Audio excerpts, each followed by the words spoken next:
Welcome back, everybody. Our island community was shocked by seeing the supposed murder of not one but several canines. It's a very, very sensitive crime in our island community, as I said, and Sergeant Paul Tapao is here.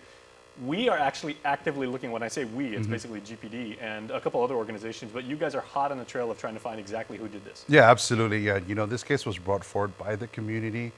It was broke on social media. The fortunate thing about it is that it was reported to the Guam Police Department.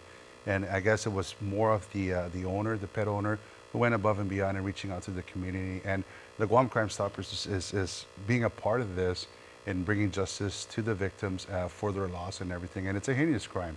It really is, to find the brutality that happened to these pets, the part of the family, and understanding the magnitude that it caused and everything, and the cause and effect of what had happened. It really, it pretty much hits home with a lot of people and within the community who are pet lovers and, of course, who own pets. So we're asking the community, if you know what happened up in Goring Villa, if anybody has any information, when we roll into this segment, you're going to have a full description of the suspects. Give us a call at the Guam Crime Stoppers. And also something that people can take away from this is, if there are crimes involving animals or pets, that also is under GPD's jurisdiction. People can go to you for help. Yeah, absolutely. It's a felony offense. A lot of people don't understand that. When you take a pet as part of your family, when you adopt them as part of your family, it's the same living quarters that you provide for that pet. It's the same love and nurture that you provide to that pet. So it becomes part of the family. And again, it is a felony crime. The felony offenses are over these suspects who we are looking for. And the beautiful thing about it is that our Deputy Precinct Command, the officer who took the case, has been very instrumental providing supplemental information from the reporting person and other witnesses who may have witnessed the individual or who may have information about these certain individuals. So please, we're asking the community to step forward, give us this information. The best thing that we can do is just call the Guam Crime Stoppers, and we can run from there. All right, here's the 411 that you need to know. On Wednesday, the 26th of September, officers from the Deputy Precinct Command entertained a cruelty to an animal complaint at the Goring Villa Estates in Jigo. According to the police report, the reporting person was informed by a neighbor that their pet dog was found dead and covered in a pool of blood within their garage. An assessment was made by the pet owner, where it was discovered that the pet dog had been shot by an unknown caliber gun. Information was also received that numerous pet dogs within the Goring Villa Estates had succumbed to this cruelty.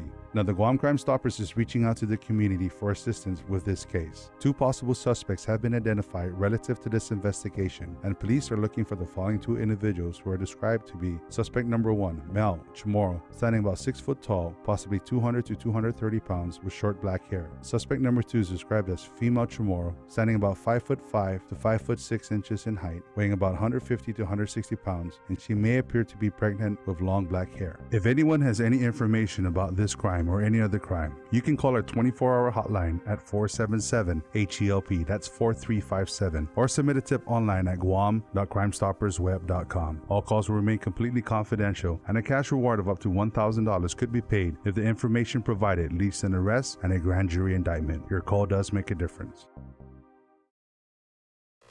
All right, again, Sarge, there's so many people in GPD, and GPD even does have its own canine unit. So what does this mean to to your fellow officers to hear about this kind of crime in our community? Because It means, yeah, absolutely. When I read this, this is the first thing I was thinking about, were our handlers, not just within the Guam Police Department, but with law enforcement in general. These guys are attached to these, through their partners, and we call them partners because they're actually trained. They live with, them. They bring them in as family members, and they become one with the handler, and there's that bond, the inseparable bond and everything, because they have to work as a team. What more having a family, your family pet, going this way. And like I said, it's a brutal crime.